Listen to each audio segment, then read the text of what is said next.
and not wipe the smile off Roger's face. Went to great lengths at his first press conference as presumptive premier to explain that unlike tired old what's-his-name... The truth is, I'm tired. He was full of energy and raring to go. With experience and with energy. With the experience and energy, strength, energy and passion. A positive energiser bunny. I can't wait to get started. And Roger also made it clear that unlike what's-his-name from New South Wales... This is the state where I've lived my entire life.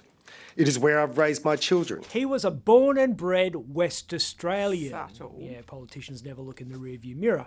For her part, Rita Saffioti went to great lengths at her first press conference as presumptive Deputy Premier to explain that Western Australia had her at hello.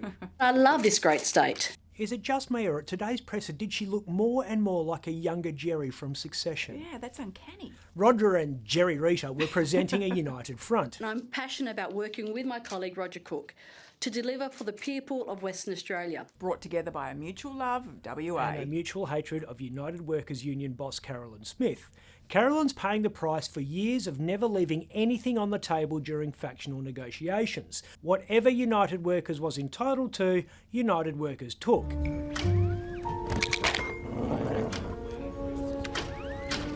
UWU would rather a minister from the left who's as dumb as a bag of hammers than one from the right who's as talented as Barack Obama or Angela Merkel. Always been the case, had a chip on their shoulder ever since they were the missos, and I get it, they represent some of the poorest, most oppressed workers in Australia, so they have to keep every scrap for themselves. He bites. He's a biter. Up until now, nobody in Labor's recently had the guts to take on the UWU. Carolyn's been like Mike Tyson in 1987. If you step in the ring and take a swing, you better hope she doesn't get back up. Uppercut to the body by Tyson again. That changed on Tuesday when Roger took a swing and survived. It made the rest of the Labor Party realise Carolyn was human after all. If it bleeds, we can kill it. Something that wasn't lost on AMWU boss and part-time Weight Watchers ambassador Steve McCartney. The metalworkers have always held UWU in disdain, despite both being in the left. So Steve was more than comfortable siding with the right faction to make sure Carolyn's power was diminished. Okay, so what does that mean in the real world? Two ways. First, McCartney is now a kingmaker, and he'll get something for his members in return. Mark my words, there will be some new government initiative that benefits the Australian Manufacturing Workers Union announced in the next few months. I'll continue to advocate strongly for local manufacturing jobs. Second, a diminished UWU changes the dynamic inside the heart of government. Under Labor Party rules, caucus, that's the MPs themselves, decide who's in cabinet, but the Premier of the day assigns their ministries. Roger and Rita Jerry could exact revenge by ensuring all the shit portfolios you can never win in, homelessness and prisons and communities, go to the cabinet members who are aligned with Carolyn Smith. So I summoned them here to exact my revenge. So what are your cabinet predictions? If Roger knows what's best for him, it should be a light touch reshuffle.